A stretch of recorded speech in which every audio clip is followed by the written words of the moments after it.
السلام علیکم ورحمۃ اللہ وبرکاتہ۔ اللہ کا شکر کریں۔ حافظ عبدالقادر روپڑی رحمۃ اللہ علیہ کا نایاب خطبہ جمعۃ المبارک آپ ہمارے یوٹیوب چینل الایثار 313 سے سماعت فرما رہے ہیں۔ سالوں میں گیا اور قیمتی سے قیمتی دوائی اس کے لیے تلاش کی، لیکن خدا کی شان آج تک تو یہ حال ہے کہ مرض بڑھتا گیا جو یوں دوا۔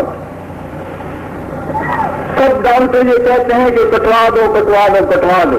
اس آسرے اور سہارے پر بیٹھا ہوں کہ مولا ایک دن سورہ یاسین کی تلاوت کر رہا تھا، کرتے کرتے ایک آیت جب زبان سے نکلی تو اس پر ایسی توجہ ہوئی اللہ کی شان کے، بار بار اس آیت کو پڑھتا رہا اور سوچتا رہا۔ وہ آیت یہ تھی، فرمایا کہ وَضَرَبَ لَنَا مَثَلًا وَنَسِيَ خَلْقَهُ قَالَ مَن يُحْيِي الْعِظَامَ وَهِيَ رَمِيمٌ۔ یہ انسان ایسا بے وقوف ہے کہ ہمارے لیے مثالیں بیان کرتا ہے اور یہ کہتا ہے کہ من یحیی العظام وہی رمیم، جو ہڈیاں بوسیدہ ہو چکی ہوں گی اور جو ہڈیاں مٹی میں مل چکی ہوں گی، کون ایسی طاقت ہے کہ ان ہڈیوں کو جو مٹی میں مل چکی ہے اور بوسیدہ ہو چکی ہے پھر زندہ کر سکے؟ اللہ کی ذات پاک نے فرمایا قل، میرے حبیب تو جواب دے دے۔ جواب کیا ہے کہ یحیی الذی انشأها اول مرہ، تمہارے نزدیک ان بوسیدہ ہڈیوں کو زندہ کرنا بڑا مشکل ہے، لیکن اس کاریگر کو کیا مشکل ہے جس نے یہ ہڈیاں پہلی دفعہ مٹی سے بنا دی تھی۔ یہ سورہ یاسین کی سامنے آئی تو کہا کہ اللہ میاں دنیا کے ڈاکٹر جواب دے دے تو دے دے، لیکن تو اپنے فضل و کرم سے جواب نہ دے، اور اللہ تو اگر چاہے تو ایک منٹ بھی نہ لگے، یا اللہ ایک منٹ کے اندر کروڑ بیماروں کو تو شفا دے سکتا ہے، حکم کی دیر ہے۔ اس آسرے اور اس سہارے پر بیٹھا بہت سے دوست پوچھتے ہیں کہ جی ہوا کیا، یہ نیک لوگوں کو تکلیف کیوں پہنچتی، اور اکثر ایسے کہتے ہیں کہ کوئی جرم ایسا ہو گیا ہوگا جس جرم کی تلاش میں پکڑے گئے، جتنے ہوں اتنی باتیں۔ اللہ، ان کو میں نے کہا کہ ابھی تو 3-4 سال ہوئے ہیں اس بیماری کو، اور زیادہ زور 1.5 اور 1.25 سال سے ہوا ہے، تو میں نے کہا ابھی تو 1.25 سال اور 1.5 سال ہوا ہے، اور مجھ سے پوچھتے ہو؟ میں نے کہا جاؤ جا کر کے اس پیغمبر سے پوچھو جس نے 18 برس گزارے تھے، اور ابھی تو یہ ایک ٹانگ ہے بائیں جس کی وجہ سے سارا جسم بے قرار۔ اس پیغمبر سے پوچھو کہ جس کی ایک ٹانگ میں تکلیف نہیں تھی بلکہ پاؤں سے لے کر کے سر تک سارا جسم میں تھا، کیڑے چل رہے تھے اس جسم میں۔ اللہ سے دعا کی تھی کہ یا اللہ تیری رضا پر میں بھی راضی، مولا جس سے تو راضی اسی طرح تیرا بندہ بھی راضی۔ اللہ کوئی گرا کوئی شکوہ نہیں۔ کراچی میں ایک دن ایک شخص آیا خبر پوچھنے کے لیے، مکہ شریف جا رہا تھا، کہنے لگا جی کیا بات ہے، میں نے اکثر دیکھا ہے کہ جو اچھے لوگ ہیں ان کو ہی تکلیفیں آتی ہیں۔ مولانا نور احمد صاحب شہباز والے، اللہ تعالیٰ ان کو غریق رحمت کرے، حافظ محمد صاحب لکھوی رحمت اللہ علیہ اور مولانا نور احمد صاحب سوتر والے، ان کا زمانہ ایک تھا۔ مولانا نور احمد صاحب ضلع حصار میں رہتے تھے اور حافظ صاحب لکھوی رحمت اللہ علیہ لکھوں کے ضلع فیروز پور میں رہتے تھے، جنہوں نے قرآن پاک کی تفسیر لکھی ہے پنجابی نظم میں۔ وہ بھی بڑے نیک تھے، وہ بھی بڑے نیک تھے۔ کسی نے مولوی نور احمد صاحب کو بتایا، خبر دی کہ حافظ صاحب لکھوی رحمت اللہ علیہ داڑھی کو خطاب لگاتے ہیں، تو مولوی نور احمد صاحب کے پاس سے کوئی شخص جا رہا تھا لکھوں کے علاقے کی طرف، اس کو پیغام دیا اور کہا کہ میرے دوست کو میرا سلام کہنا، اور پنجابی میں پیغام دیا۔ پیغام یہ تھا کہ جا آنکھی نہ دے ٹگے، ٹگا پنجابی میں بیل کو کہتے ہیں، جا آنکھی نہ دے ٹگے منہ کیوں کالا کرتا ہے بگے، جا آنکھی نہ دے ٹگے منہ کیوں کالا کرتا ہے بگے منہ، جب اڑ کے ایک دن مرنا ہے تو منہ کالا کا منہ کرنا ہے۔ سبحان، کیسا اچھا پیغام تھا، بزرگوں کی باتیں۔ حافظ صاحب کو جب یہ پیغام پہنچا تو پیغام سن کر کے اسی وقت رو دیے اور پھر اس کے بعد داڑھی کو خطاب لگانا چھوڑ دیا۔ تو مولانا نور احمد صاحب کا ایک شعر مجھے یاد آ گیا. کراچی میں کسی شخص نے خبر پوچھی کہ یہ کیا بات ہے, کیا ہوا آپ کو؟ اللہ کیا اچھا کہا ہے اللہ کے بندے نے. فرماتے ہیں جے لاکھ سکھ دے ایک دکھ دے کارن نشان ودھاؤں. شرور انفسنا ومن سیئات اعمالنا من يهده الله فلا مضل له ومن يضلل فلا هادي له. ونشهد أن لا إله إلا الله وحده لا شريك له. ونشهد أن محمدا عبده ورسوله. اللهم صل على محمد وعلى آل محمد كما صليت على إبراهيم وعلى آل إبراهيم إنك حميد مجيد. اللهم بارك على محمد وعلى آل محمد كما باركت على إبراهيم وعلى آل إبراهيم إنك حميد مجيد. أما بعد فأعوذ بالله من الشيطان الرجيم. بسم الله الرحمن الرحيم.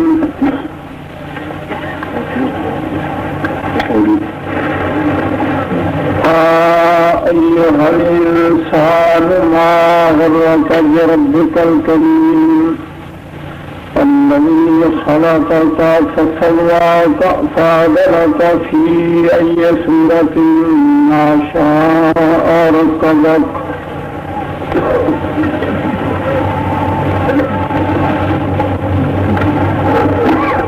برادران اسلام السلام علیکم.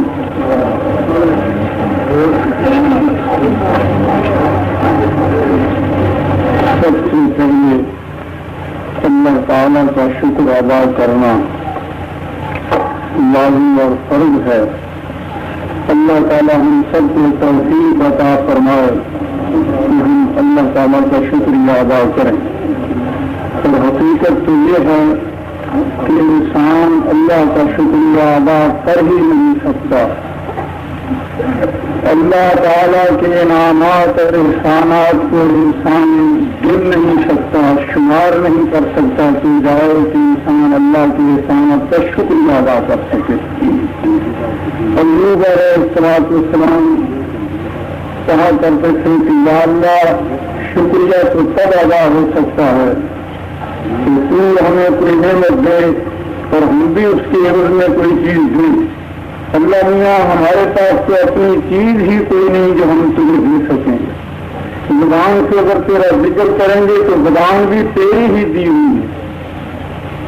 اس لیے یہ ہو ہی نہیں سکتا کہ ہم اللہ تعالیٰ کی احسانات کا شکریہ ادا کر سکیں, اور نہ ہی یہ میرے اور آپ کی بس کی بات ہے اور نہ کسی انسان کی طاقت ہے.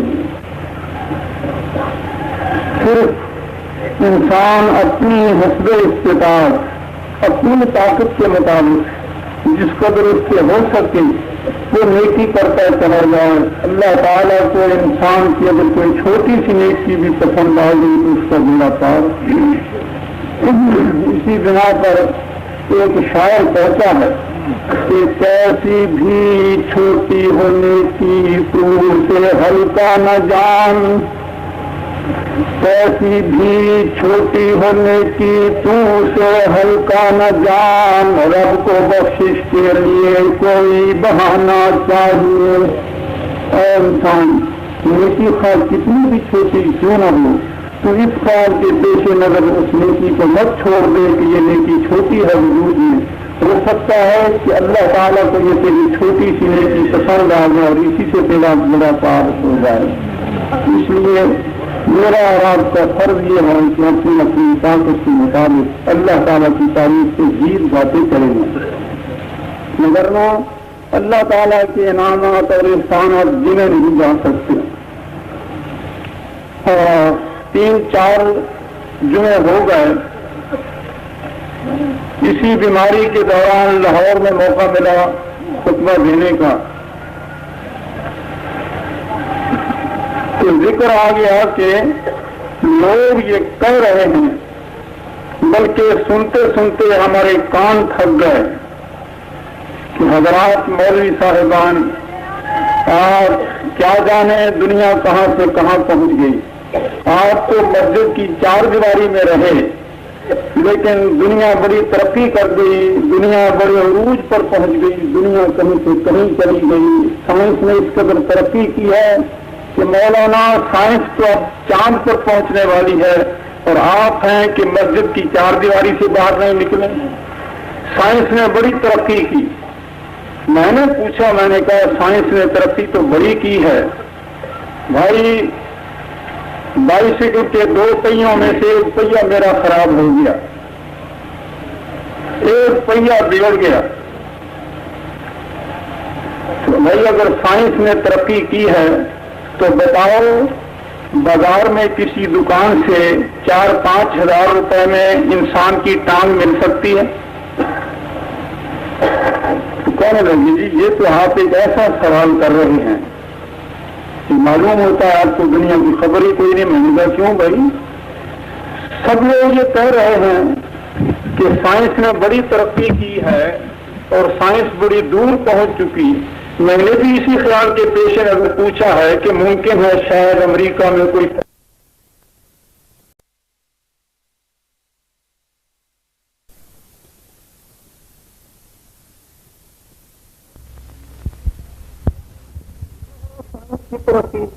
سائنس کی ترقی تب ہم مانتے کہ وہی پرزے جو انسان کے وجود کے اندر موجود ہیں وہ ہم دیکھتے اپنی آنکھوں سے کہ دنیا کی کسی فیکٹری میں وہ پرزے بھی بن رہے ہیں، لیکن نہیں بن رہے. قرآن مجید سے پوچھتے ہیں تو قرآن صاحب یہ کہتا ہے کہ یا ایھا الانسان ما غرک بربک الکریم.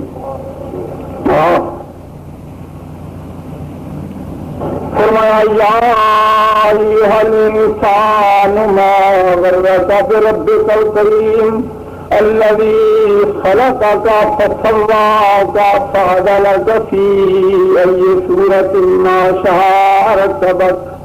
اے انسان تو اگر اپنے جسم کے اندر غور کرے، اپنے ہی پرزے کو اگر تو دیکھے تو تجھے خدا کی حقیقت اچھی طرح سے معلوم ہو سکتی. اللہ کی معرفت کا حاصل کرنا یہ کوئی مشکل چیز نہیں ہے. تو نے اس کو مشکل بنا رکھا ہے. حرام کس کو جرزاں پرستی کو نہ دو، برادہ دولاد مستی کو نہ دو. تو نے اس چیز کو مشکل بنا رکھا ہے. حقیقت یہ ہے کہ اپنے جسم کے اندر تو غور کرے تو تجھے یہ چیز معلوم ہو سکتی. ابھی سرگوڑے سے لال پور کا سفر کار نے کیا تو ڈرائیور سے پوچھا کہ ڈرائیور صاحب یہ تو ذرا بتائیے کہ کسی مشکل مقام پر بھی یہ کار چل سکتی ہے؟ انہوں نے کہا کہ نہیں، ہموار سڑک ہو، بڑی اچھی بنی ہوئی ہو، وہاں تو یہ چل سکتی ہے، شیورلیٹ کار ہے، بڑی اچھی ہے. لیکن اگر زمین اونچی نیچی ہو تو وہاں یہ کار نہیں چل سکتی، بڑا مشکل ہے. میں نے کہا پہاڑ پر کہ جی پہاڑ پر بھی تو بغیر سڑک کے تو نہیں نہ چڑھ سکتی. میں نے کہا بائیسیکل کہ اس کا بھی یہی حال ہے. میں نے کہا یا اللہ تیرے قربان جائیں، نہ بائیسیکل وہاں چل سکے اور نہ وہاں شیورلیٹ کار چل سکے جہاں مولا کی دی ہوئی ٹانگیں چل سکتی. یہ ساتھ ہے، چاہے آپ پہاڑ پر چڑھ جائیں تب بھی ساتھ ہیں، جواب نہیں ہے، انکار نہیں ہے. پہاڑ سے نیچے اترے تب بھی آپ کے ساتھ. ایک ٹانگ بگڑی ہے، ایک پرزا بگڑا. ایک پرزا بگڑا، ڈاکٹروں کے پاس گیا، ہسپتالوں میں گیا اور قیمتی سے قیمتی دوائی اس کے لیے تلاش کی، لیکن خدا کی شان آج تک تو یہ حال ہے کہ مرض بڑھتا گیا جو یوں دوا. سب ڈاکٹر یہ کہتے ہیں کہ کٹوا دو کٹوا دو کٹوا دو. اس آسرے اور سہارے پر بیٹھا ہوں کہ مولا ایک دن سورہ یاسین کی تلاوت کر رہا تھا، کرتے کرتے ایک آیت جب زبان سے نکلی تو اس پر ایسی توجہ ہوئی اللہ کی شان کے، بار بار اس آیت کو پڑھتا رہا اور سوچتا رہا۔ وہ آیت یہ تھی، فرمایا کہ وَضَرَبَ لَنَا مَثَلًا وَنَسِيَ خَلْقَهُ قَالَ مَن يُحْيِي الْعِظَامَ وَهِيَ رَمِيمٌ۔ یہ انسان ایسا بے وقوف ہے کہ ہمارے لیے مثالیں بیان کرتا ہے اور یہ کہتا ہے کہ من یحیی العظام وہی رمیم، جو ہڈیاں بسیدہ ہو چکی ہوں گی اور جو ہڈیاں مٹی میں مل چکی ہوں گی، کون ایسی طاقت ہے کہ ان ہڈیوں کو جو مٹی میں مل چکی ہے اور بسیدہ ہو چکی ہے پھر زندہ کر سکے؟ اللہ کی ذات پاک نے فرمایا قل، میرے حبیب تو جواب دے دے۔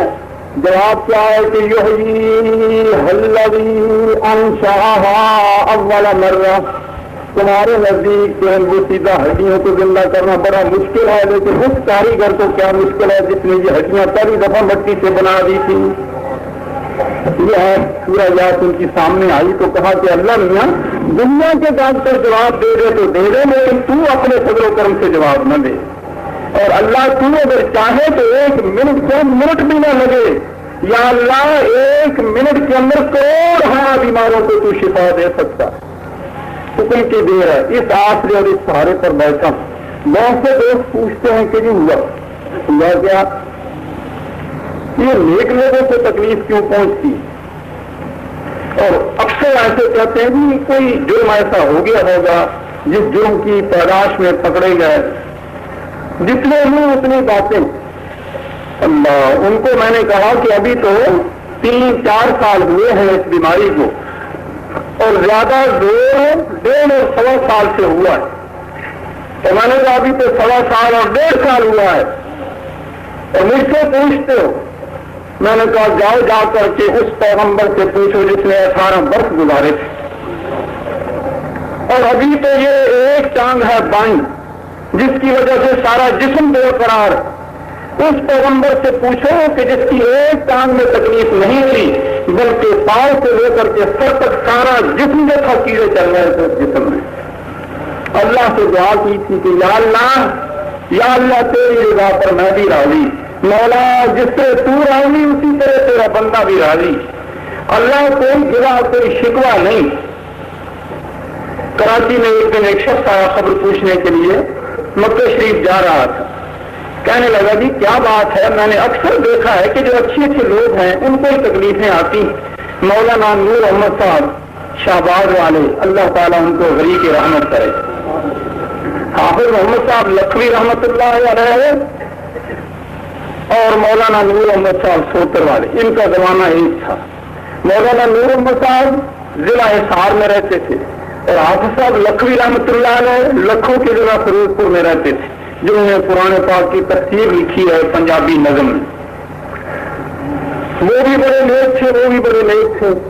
کسی نے مولوی نور احمد صاحب کو بتایا، خبر دی کہ حافظ صاحب لکھوی رحمت اللہ علیہ داڑھی کو خطاب لگاتے ہیں، تو مولوی نور احمد صاحب کے پاس سے کوئی شخص جا رہا تھا لکھوں کے علاقے کی طرف، اس کو پیغام دیا اور کہا کہ میرے دوست کو میرا سلام کہنا، اور پنجابی میں پیغام دیا۔ پیغام یہ تھا کہ جا آنکھی میں دے ٹگے، ٹگا پنجابی میں بیل کو کہتے ہیں، جا آنکھی میں دے ٹگے منہ کیوں کالا کرتا ہے بگے، جا آنکھی میں دے ٹگے منہ کیوں کالا کرتا ہے بگے منہ، جب اڑ کے ایک دن مرنا ہے تو منہ کالا کا منہ کرنا ہے۔ سبحان،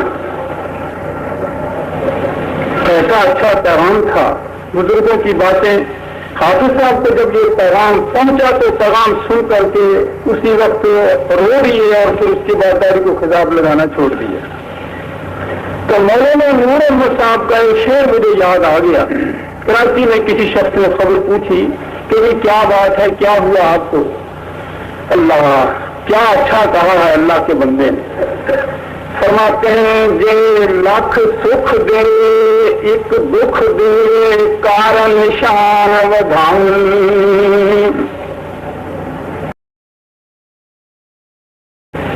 ہمیشہ اللہ میاں سکھ ہی دیتے، ہمیشہ اللہ میاں انسان کو آرام ہی آرام دیتے ہیں۔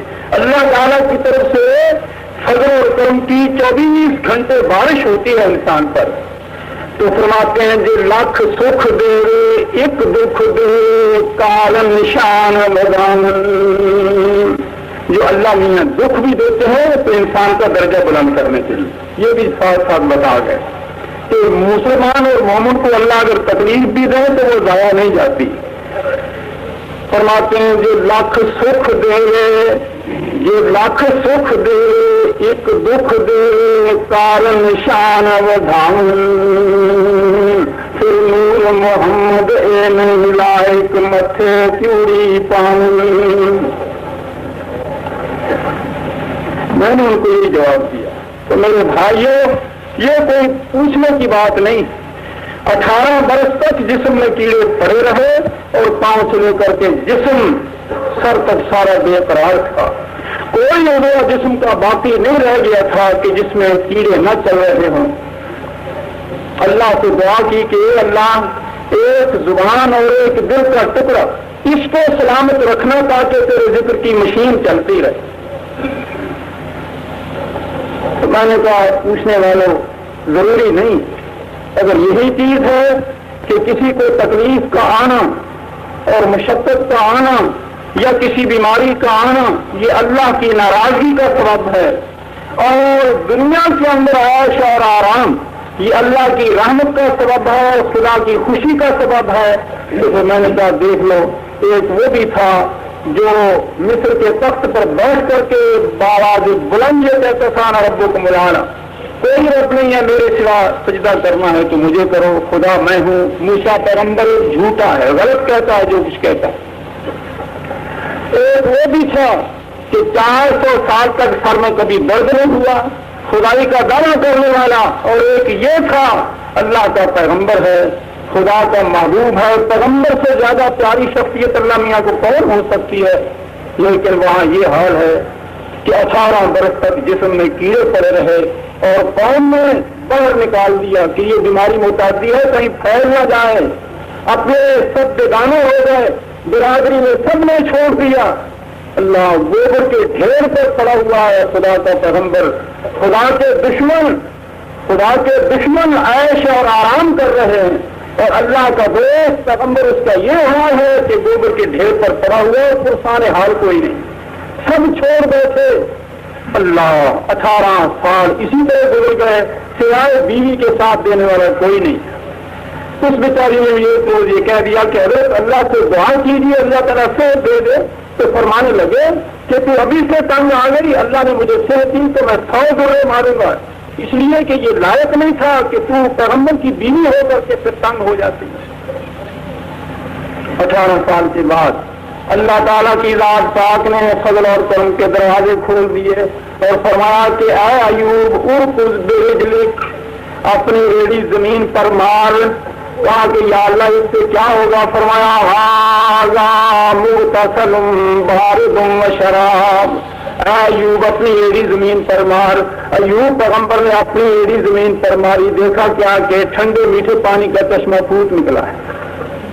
فرمایا کہ ھذا مغتسل بارد وشراب، اسی کے اندر غسل کر لے اور اس چشمے کا پانی پی لے۔ 18 برس تک کسی ڈاکٹر کی دوائی کارگر نہیں ہو سکی، تمام اسپتالوں میں دوائیاں ختم ہو گئی، اور 18 برس کے بعد جب مولا کریم نے تکلیف کو کاٹا ہے، جب اللہ کے حکم کے سے تکلیف رفع ہوئی تو پھر کیا ہوا؟ ایک ہی غوطہ لگایا، غوطہ لگانے سے پہلے پاؤں سے سر تک سارا جسم گلا پڑا تھا، اور غوطہ لگا کر کے باہر نکلے تو جسم چاندی کی طرح چمکتا ہوا۔ تمہارا کہ ھذا مغتسل بارد وشراب، اے ایوب اس چشمے کا پانی پی لے اور اسی میں غسل کر لے۔ تو حقیقت یہ ہے کہ یہ چیزیں اللہ تعالیٰ کی طرف سے ہوتی، اللہ تعالیٰ اپنا فضل اور کرم کرے۔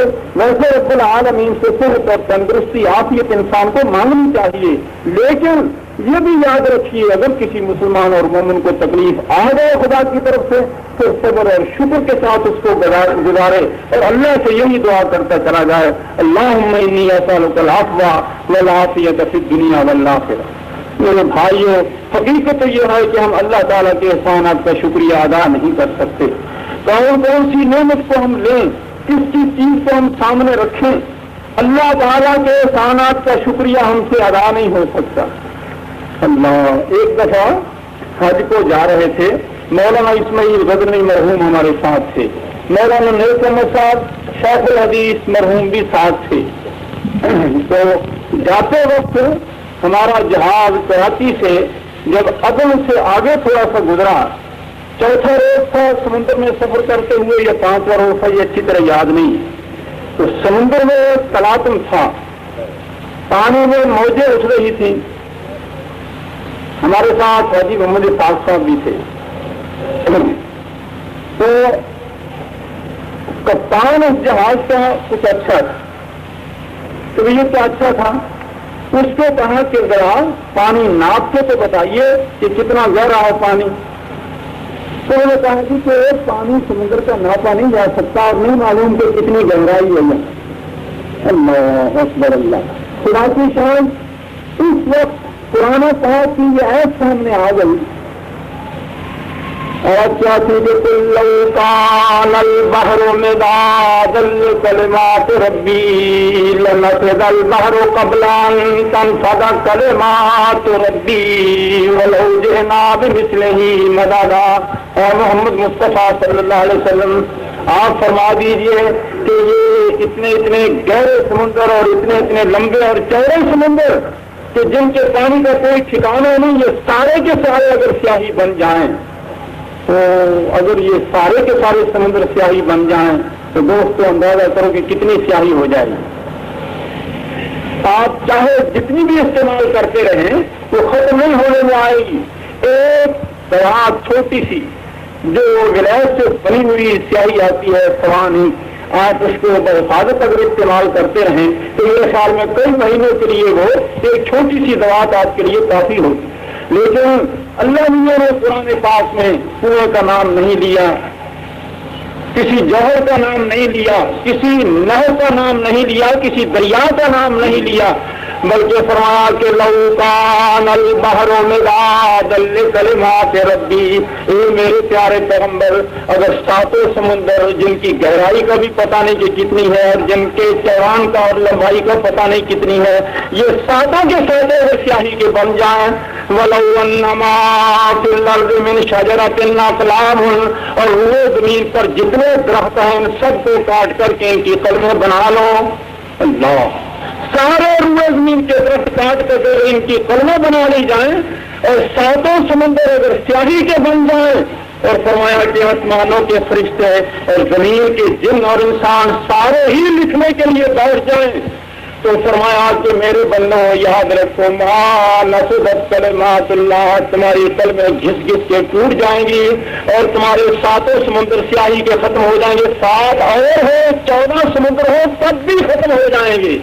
اور فرمایا کہ فرشتے لکھتے لکھتے مر جائیں گے، جن اور انسان بھی سارے مر جائیں گے، ما نفدت کلمات اللہ، لیکن خدا کی نعمتیں تم پھر بھی ختم نہیں کر سکتے۔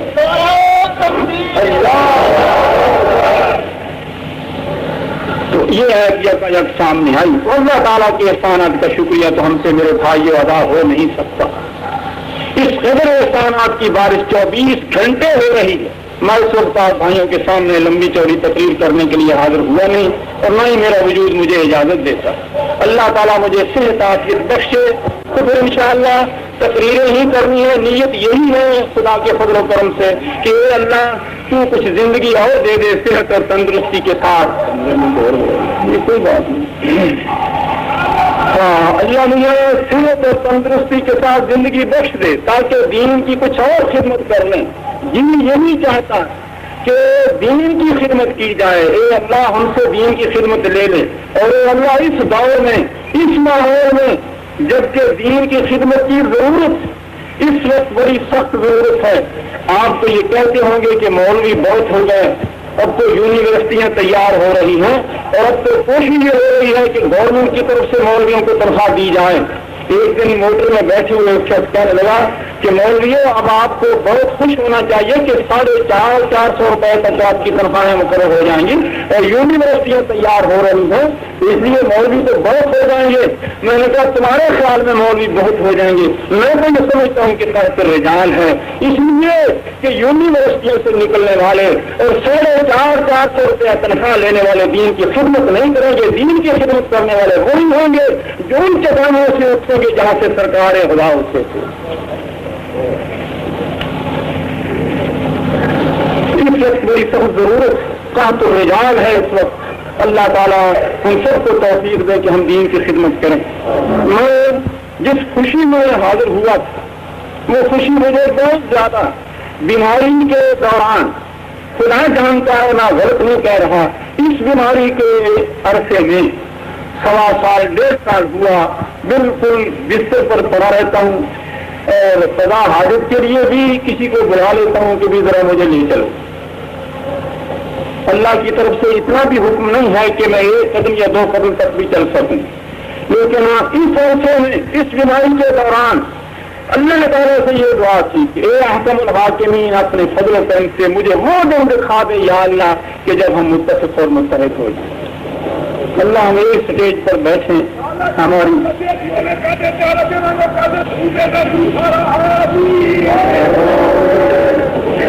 اس چیز کی دعا اللہ تعالیٰ سے، اور پھر اس کے ساتھ عاجزی کے ساتھ بھی دیکھو آرام اور سکون سے سنو۔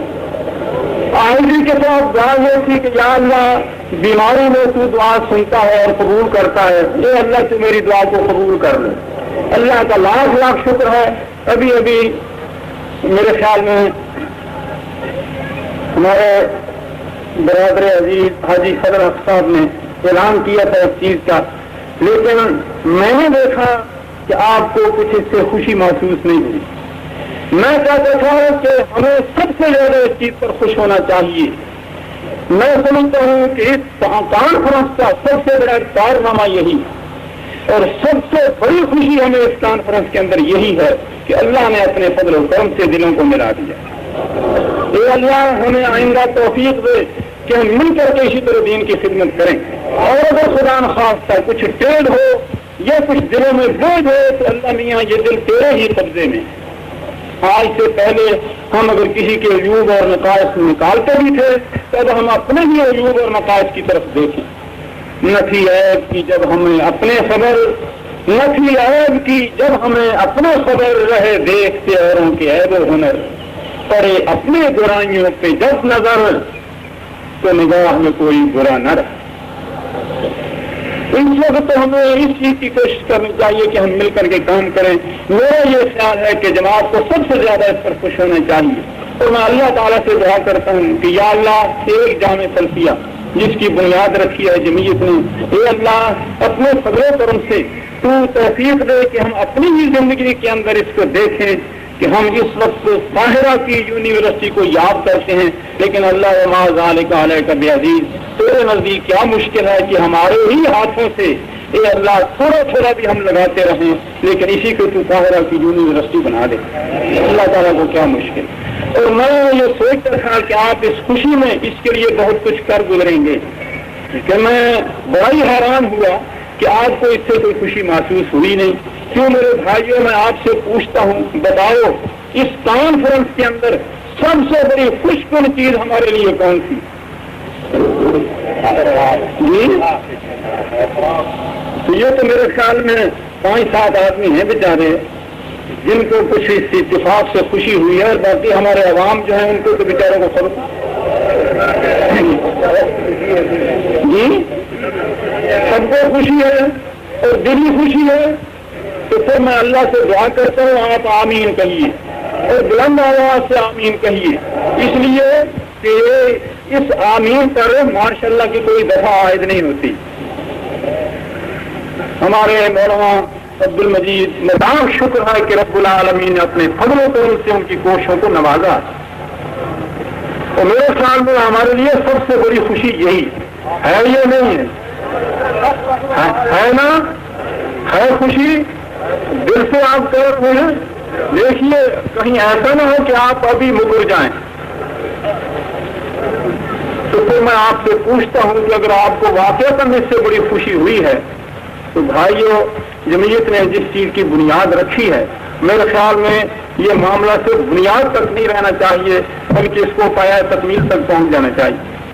اور آپ کہیں گے کہ یہ بہت بڑا کارنامہ ہے، ہم سے تو یہ ہو نہیں سکتا، یہ چیز غلط ہے۔ میں نے خود دیکھا ہے، باہر کار ہے کہ ہمت بستہ گردد اگر خارے شرط گل دستہ گردد۔ میں ایک دفعہ روپڑ طالب علمی کے زمانے میں مکان میں بیٹھا ہوا تھا، تو بیٹھے بیٹھے میں نے دیکھا کیا کہ ایک چونٹی وہ بھاگی بھاگی پھر رہی ہے جس سے بڑا ہی کوئی حیران اور سرگرداں ہوتا ہے۔ میں نے کہا یا اللہ کیا بات ہے یہ کہ اس طرح سے کیوں پھر رہی ہے، کیوں گھوم رہی؟ وہ کسی چیز کی جستجو اور تلاش میں تھی۔ جو ان کا یابندہ شہد تھا پڑا ہوا، دیوار کے ساتھ پھٹا لگا ہوا تو اس پر بوتل شہد کی پڑی ہوئی تھی، وہ شہد جم گیا تھا سردیوں کی وجہ سے۔ تو کیڑ کی سونگنے کی قوت بڑی زبردست ہوتی ہے، اللہ نے اس کو یہ بڑی طاقت بخشی۔ اب وہ اس کوشش میں کہ خوشبو تو اللہ میں آ رہی ہے لیکن ہے کہاں میری منزل، کرتے کراتے وہ وہاں پہنچ گئی۔ جب وہ بوتل تک پہنچی تو اب وہ اس کوشش میں تھی کہ کہیں نہ کہیں سے کوئی راستہ تلاش کر کے تو اندر داخل ہو جاؤں۔ قدرت نے اس کو راستہ دے دیا، وہ اندر داخل ہو گئی۔ میرے دیکھتے دیکھتے چھوٹا سا شہد کا قطرہ ہے، دلی چھوٹی سی اس نے اٹھائی جتنی وہ اٹھا سکتی تھی، اٹھا کر کے اور دم دبا کے وہ بھاگی۔ میں نے سمجھا کہ یہ جو بھاگی جا رہی کچھ نہ کچھ ضرور کرے گی، کوئی نہ کوئی کارنامہ ضرور سر انجام دے گی۔ 15 منٹ کے بعد میں نے دیکھا، میں نے اندازہ کیا کہ آگے آگے وہ ہے بحیثیت امام کے اور پیچھے جرمنی کی فوج آ رہی ہے، بے شمار چونکیاں اس کے پیچھے۔ جب دیوار کے بالکل قریب آ گئیں تو باقی ساری وہاں کھڑی ہو گئیں اور 10-15 کو اوپر چڑھا دیا کہ تم یہ کرو کہ اوپر سے یہ شہد کی ڈلیاں نکال کے نیچے پھینکتی چلی جاؤ اور ہم یہاں سے جس طرح باپ دادے کی جاگیر ہوتی۔ میں نے کہا اللہ فاعتبروا یا اولي الابصار، انسانوں کے لیے تو یہی عبرت ہے۔ حقیقت یہ ہے کہ اگر ہم اس کام کو سر انجام دینے کے لیے تڑ جائیں اور بالکل آمادہ ہو جائیں تو الحمدللہ یہ کام کوئی مشکل نہیں، بالکل آسان ہے، بشرطے کہ آپ اس کام کے لیے آمادہ ہو جائیے۔ کیوں صاحب آپ آمادہ ہیں اس کام کے لیے؟ یہ نہیں آمادہ ہیں تو پھر میں نے پوچھا نہیں اور نہ مجھے خبر کہ آج آخری روز ہے جلسے کا، معلوم نہیں، سنا یہی ہے کہ کچھ ہماری جماعت میں جو سرمایہ دار حضرات تھے ان بیچاروں نے تو اثار کیا، لیکن آپ جانتے ہیں کہ ان کے اثار سے تو کام نہیں بنے گا جب تک کہ آپ سارے اس کام کے لیے اثار نہ کریں۔ جو کچھ ہو سکے اس کے لیے آپ دیجیے۔ اب میں سب سے پہلے دیکھتا ہوں کہ کون بھائی اٹھتے ہیں جو صرف اس خوشی میں کہ اللہ نے اپنا فضل اور کرم کیا ہے کہ جماعت کا اتفاق ہو گیا ہے۔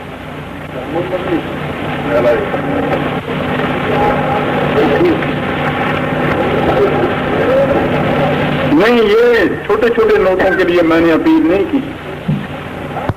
اللہ صلی اللہ علیہ وسلم کی صحبت میں بیٹھنے کی سعادت نصیب ہوئی، تمام کے تعلیم پر اللہ کی بیتایا رحمتیں ہوں، جنہیں خیر یافتگان رسول اللہ صلی اللہ علیہ وسلم چھوٹے کرنے کی سعادت رضا نصیب ہوئی، اور تمام علماء کرام اور خلفاء امت پر اللہ کی بیتایا رحمتیں ہوں،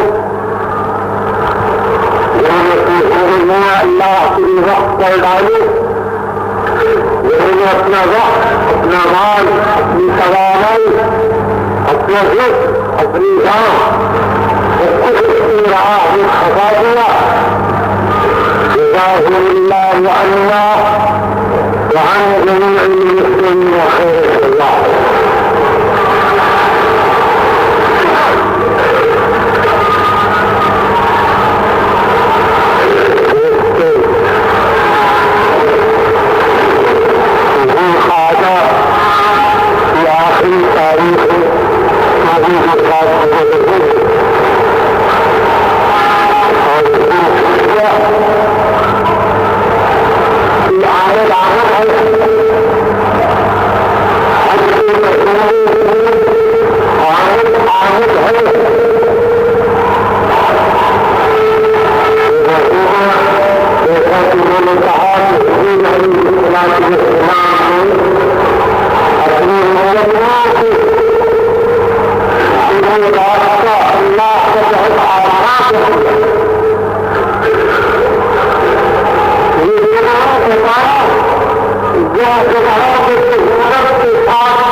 الحمد لله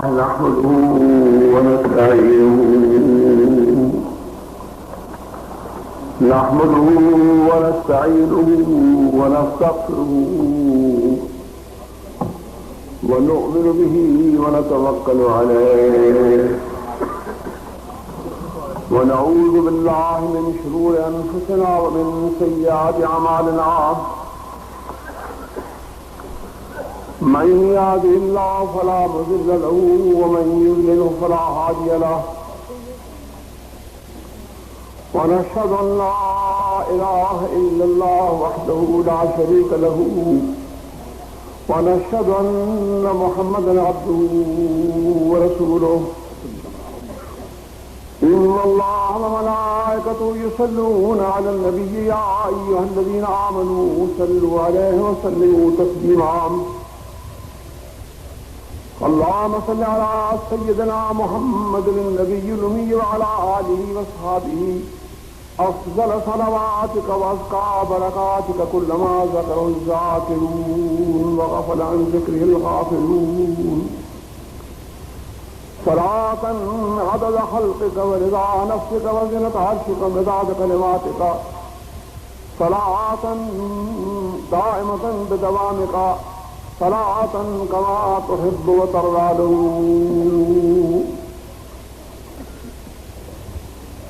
أما بعد فإن أحسن الحديث كتاب الله وخير الهدي هدي محمد صلى الله عليه وسلم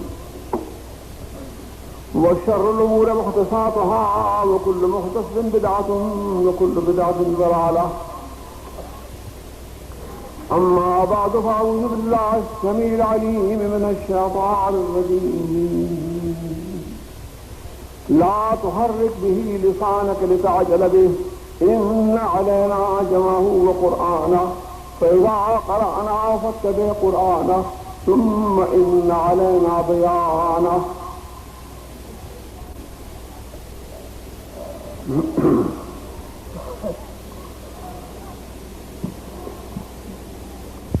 حضرات علماء کرام معزز حاضرین،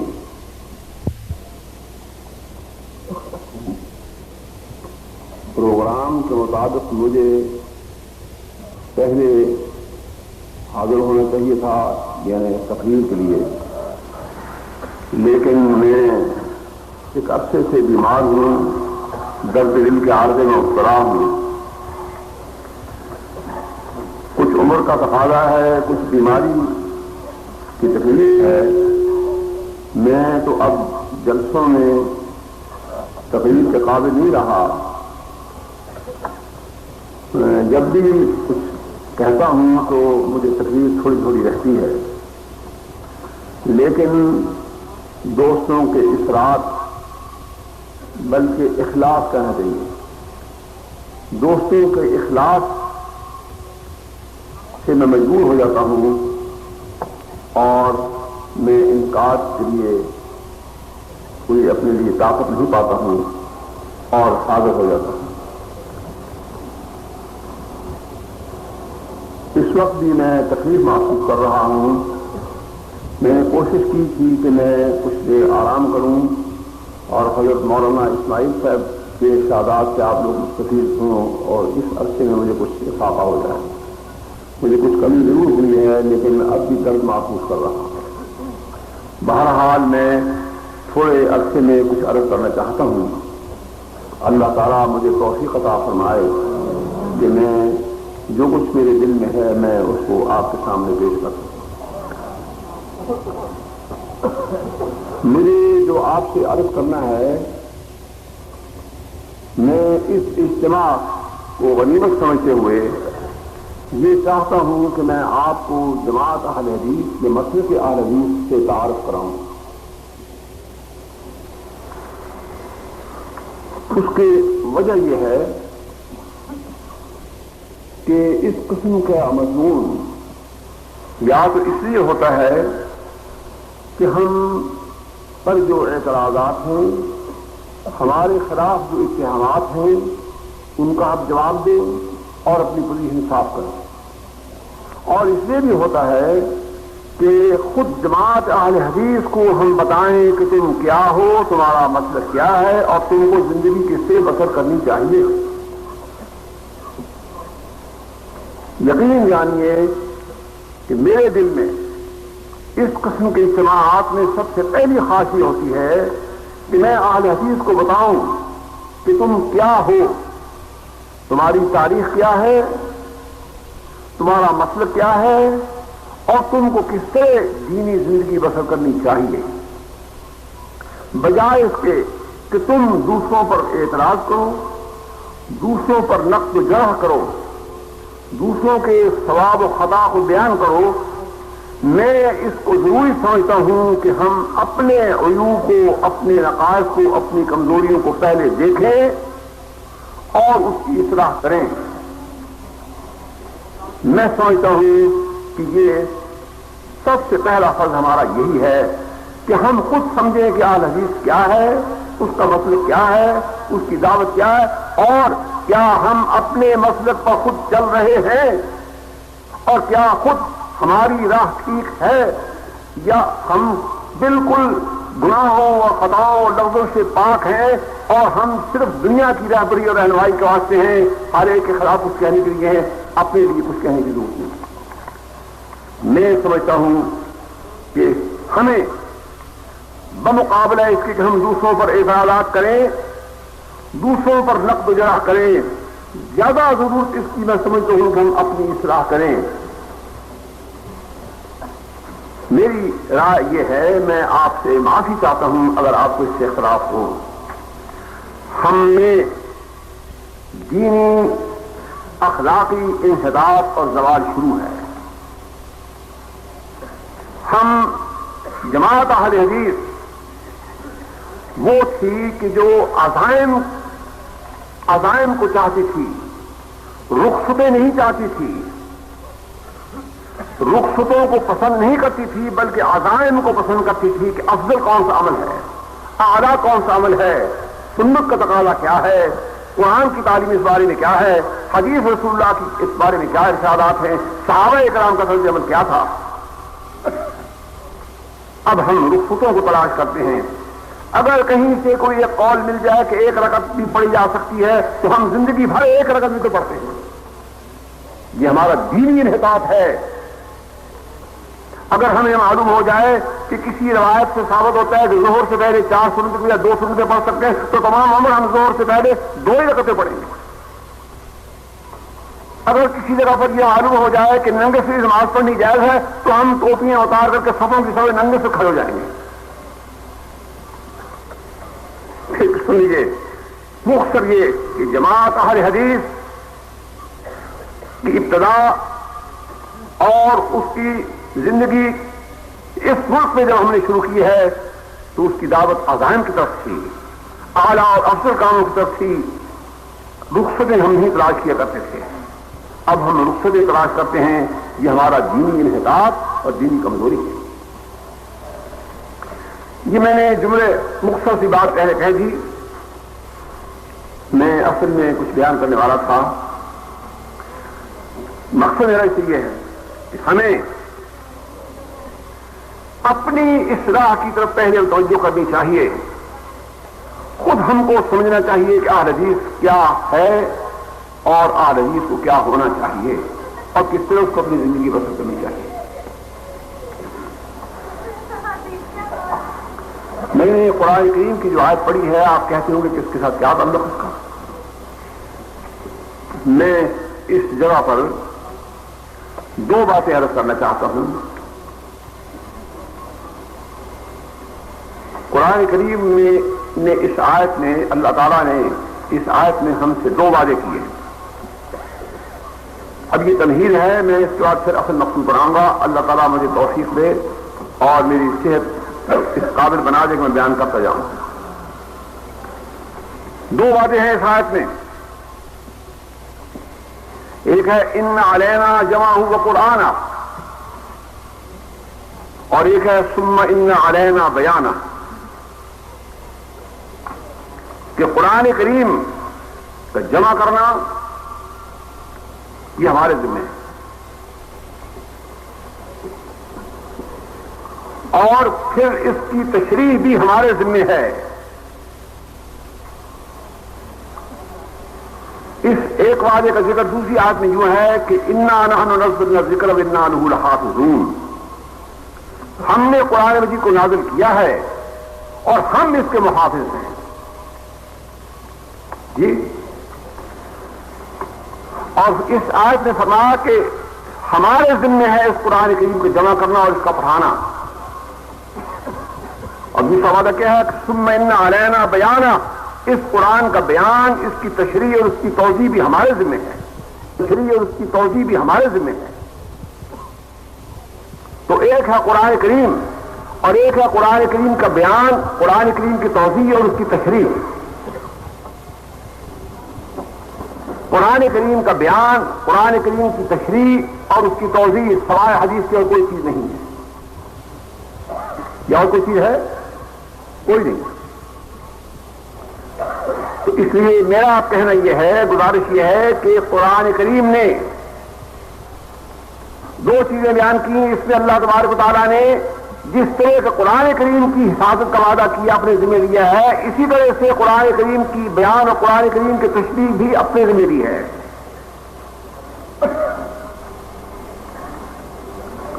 مختصر لفظ میں میں کہتا ہوں کہ اللہ تبارک و تعالیٰ نے قرآن کریم کی حفاظت اپنے ذمہ لی ہے. اس مسلمان بادشاہوں کے ذمہ, امراء اور سلاطین کے ذمہ, فوج اور پولیس کے ذمہ نہیں ہے اس کی حفاظت. فرمایا کہ ہم اس کے محافظ ہیں. انا نحن نزلنا الذکر وانا لہ لحافظون. تاریخ شاہد ہے کہ قرآن کریم کی حفاظت امراء, سلاطین اور بادشاہوں نے نہیں کی ہے. قرآن کریم کی حفاظت کے لیے ما فوق العادہ ایک حیرت انگیز نظام اللہ نے قائم کیا ہے, اور وہ یہ کہ حفاظ کی کثرت, چھوٹے چھوٹے بچے, چھوٹی چھوٹی لڑکیاں حافظ قرآن موجود ہیں. ہر شہر میں, ہر بستی میں, ہر علاقے میں قرآن مجید کا حفظ کا اللہ نے انتظام کر دیا. اور ایسا نظام کہ کسی سلطنت کا وہ محتاج نہیں، کسی سلطنت کے خزانوں کا محتاج نہیں، کسی فوج اور پولیس کی حفاظت کا محتاج نہیں، بلکہ اللہ تبارک و تعالیٰ نے حفظ قرآن کریم کا عوام مسلمان پر ایسا شوق ان کے دل کے اندر پیدا کر دیا کہ غریب سے غریب لوگ جو ہیں وہ اپنے بچوں کو حفظ کراتے ہیں اور بچیاں ان کی حفظ کرتی ہیں۔ سینکڑوں نہیں، ہزاروں لاکھوں حافظ قرآن کریم کے سب دنیا میں موجود ہیں۔ یہ ہے کہ جو میں عرض کرتا ہوں کہ قرآن کریم کی حفاظت کا انتظام اللہ تعالیٰ نے ما فوق العادہ ایک محیر العقول طریقے پر کیا کہ جس کی نظیر اور اس کی مثال نہیں مل سکتی۔ نعرہ تکبیر! دنیا کی کوئی کتاب ہے ایسی کہ جس کی حفاظت کا یہ انتظام ہو؟ کوئی نہیں۔ عیسائی حکومت کے پاس دولت ہے، بڑی بڑی زبردست مشنری ان کے پاس ہیں، مشنریز مبلغ ہیں، ان کے بڑے بڑے دفاتر ہیں، کروڑوں روپیہ خرچ کر سکتے ہیں، لیکن انجیل اور بائبل کی حفاظت کا ان کے پاس نظام موجود نہیں ہے۔ ان کے پاس ایک شخص بھی نہیں مل سکے گا تم کو جو بائبل کا حافظ ہو۔ یہاں نہ دولت ہے، نہ حکومت کا انتظام ہے، نہ کوئی فوج کا انتظام ہے، نہ پولیس کا، صرف اللہ تبارک و تعالیٰ نے مسلمانوں کے دلوں کو اس کا خزانہ خزینہ بنا دیا اور آج مسلمانوں کے سینوں میں قرآن کریم محفوظ ہے۔ یہ ہے جو میں کہتا ہوں کہ قرآن کریم کی حفاظت اللہ نے انتظام کیا۔ دوسرا وعدہ کیا اللہ کا؟ اللہ تبارک و تعالیٰ کا دوسرا ارشاد یہ کہ ثم ان علینا بیانا، اس قرآن کریم کا بیان، اس کی توضیح اور اس کی تشریح بھی ہمارے ذمہ ہے۔ اب سنیے، اگر حدیث رسول اللہ صلی اللہ علیہ وسلم کی حفاظت کا سامان نہ ہو دنیا میں تو اللہ تبارک و تعالیٰ کے اس وعدے کے ایفا کی کوئی صورت نہیں بنتی۔ یہ وعدہ اسی صورت میں پورا ہو سکتا ہے کہ حدیث کی حفاظت کا بھی انتظام ہو۔ تو اب میں آپ سے یہ کہتا ہوں کہ جس طرح قرآن کریم کی حفاظت کا ما فوق العادہ ایک محیر العقول طریقے سے حفاظت کا سامان کیا، ٹھیک اسی طرح سے حدیث کی حفاظت کا بھی ایک ما فوق العادہ انتظام کیا۔ حیرت انگیز نظام ہے کہ دنیا کی کسی تاریخ میں اس کی مثال نہیں ہے۔ نعرہ تکبیر! وہ کیسے؟ حدیث رسول اللہ صلی اللہ علیہ وسلم کی حفاظت کا انتظام اللہ تبارک و تعالیٰ نے جس طرح قرآن کی حفاظت کا انتظام حفاظ اور قراء کے ذریعے سے کیا ہے، ٹھیک اسی طرح سے حدیث کی حفاظت کا انتظام محدثین کرام کے ذریعے سے اللہ تعالیٰ نے کیا۔ اچھا، اب اس کے لیے محیر العقول نظام کیا ہے؟ صحابہ کرام میں سے 12,000 صحابی اس قسم کے ہیں کہ جو حدیث کے راوی ہیں، ان صحابیوں کے نام، ان کی ولدیت، ان کی سکونت، ان کا وقت اسلام یہ محفوظ ہے، اس لیے صرف کہ وہ حدیث رسول اللہ کی روایت کرنے والے ہیں۔ پھر صحابہ کے بعد تابعین اور تبع تابعین اور راویان حدیث 1,00,000 سے زائد ایسے راوی ہیں کہ جن کا نام، جن کی ولدیت، جن کی سہولت، جن کا حافظہ، جن کے استاد، جن کے شاگرد، جن کا کیریکٹر سب محفوظ ہے، صرف اس لیے کہ یہ وہ راوی ہیں جو حدیث رسول اللہ کی بیان کرنے والے ہیں۔ صرف اس لیے یہ وہ راوی ہیں کہ وہ لوگ ہیں جو حدیث رسول اللہ کے بیان کرنے والے ہیں۔ دنیا میں بڑے بڑے بادشاہ گزرے، بڑے بڑے فاتح گزرے، بڑے بڑے حکیم فلسفی گزرے، اور وہ ایسے لوگ گزرے ہیں کہ جن کے پاس بڑے بڑے سیکرٹریٹ تھے، بڑے بڑے منشی تھے، بڑے بڑے کلرک تھے، اور وہ چاہتے تو اپنی زندگی کے حالات لکھوا سکتے تھے، لیکن یہاں کوئی سیکرٹریٹ نہیں ہے، کوئی حکومت کی امداد نہیں ہے، کوئی فوج اور پولیس کی انتظام نہیں ہے۔ وہ گوریا نشین محدثین، وہ فقر و فاقہ کی زندگی بسر کرنے والے محدثین، جنہوں نے کہ بادشاہوں کو بھی خاطر میں نہ لا کر حفظ حدیث اور درس حدیث کے لیے اپنی زندگی کو وقف کیا، ان کے ذریعے سے اللہ تبارک و تعالیٰ نے حدیث کی حفاظت کی۔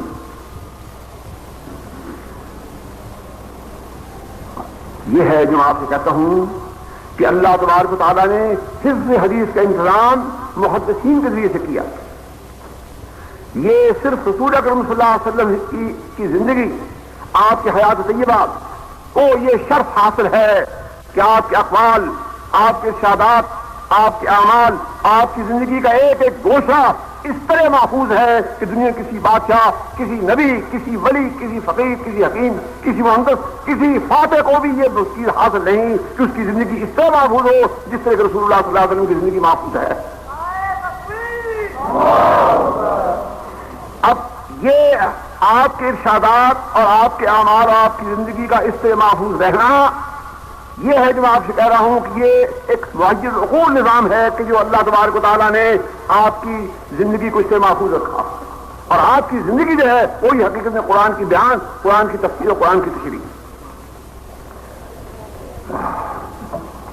اب میں آپ کو اس طرف لانا چاہتا ہوں کہ یہ محدثین جنہوں نے کہ حدیث رسول اللہ صلی اللہ علیہ وسلم کی خدمت کی، اپنی زندگیوں کو حدیث رسول اللہ کے لیے وقف کیا، یہ ہے محدثین جنہوں نے کہ حدیث کو جمع کر کے ہمارے سامنے امت کے لیے محفوظ کیا. ان کا کردار کتنا بلند ہے، ان کا کیریکٹر کتنا بلند ہے، اور کس طرح انہوں نے حدیث رسول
عزيز عليه